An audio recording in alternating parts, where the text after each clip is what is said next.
College football coming up tomorrow, 5 o'clock in East Lansing. Just a reminder, Spartan fans planning on watching this game, you've been peacocked this week, and you have to subscribe to Peacock. Hopefully you have a smart TV. If you don't, find someone who does. But just the heads up, Gator pointed out, it is only $3.99 a month. I know some... $3.99 or $4.99, I forget which, but yeah. Yep. And it was really easy. You know, if you got in Xfinity, you just speak into your remote, say Peacock. It shows up on the screen after a few seconds, and then it really just walks you through. It's like 2 steps to you just pressing a button like twice to get it. Also, it just charges your account rather than you having to go into the rigmarole of sending your email address and all that stuff. Also, Spartan fans, you have access to in-stadium alcohol.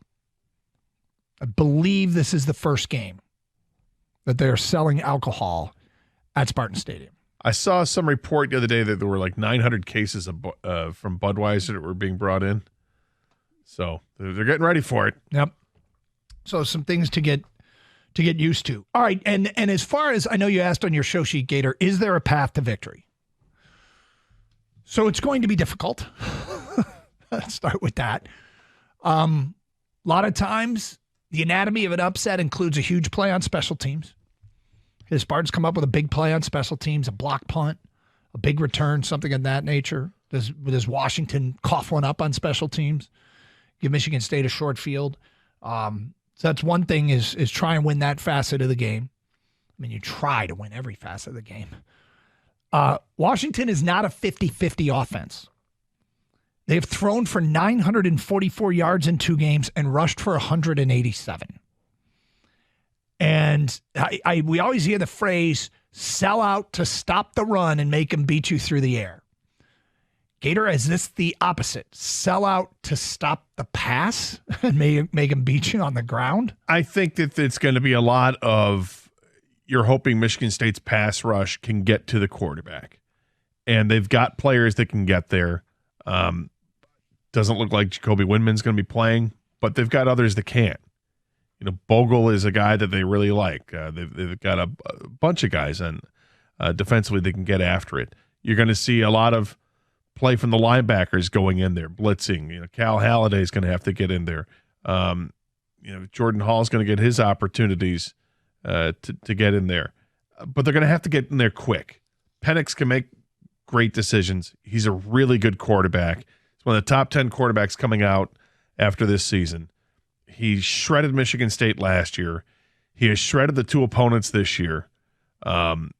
He's completed 73% of his passes. He knows what he's doing. He's awfully good. But this is the real test for Michigan State's defense. It's an improved defense, but how improved is it? We'll find out tomorrow. I think that they can get home a few times, but will it be enough? The other thing is you got to score. You got to do your part. And Michigan State's offense, it's looked okay, but it's not like awe-inspiring offense. Like, here we go. Can't wait. And it's a little bit of a work in progress, but I like what Noah Kim has done. He's taking care of the football. He throws a nice pass. I think he makes good decisions. Nathaniel Carter as a running back has shown he's got a little something different. You know, this is a guy that he's at full speed right away, and he's got cutting ability, and he's got home run power once he hits the open field. I really like what Nathaniel Carter is. But they're going to have longer, sustained drives that keeps Penix and that offense from Washington off the field. There's absolutely a path to victory.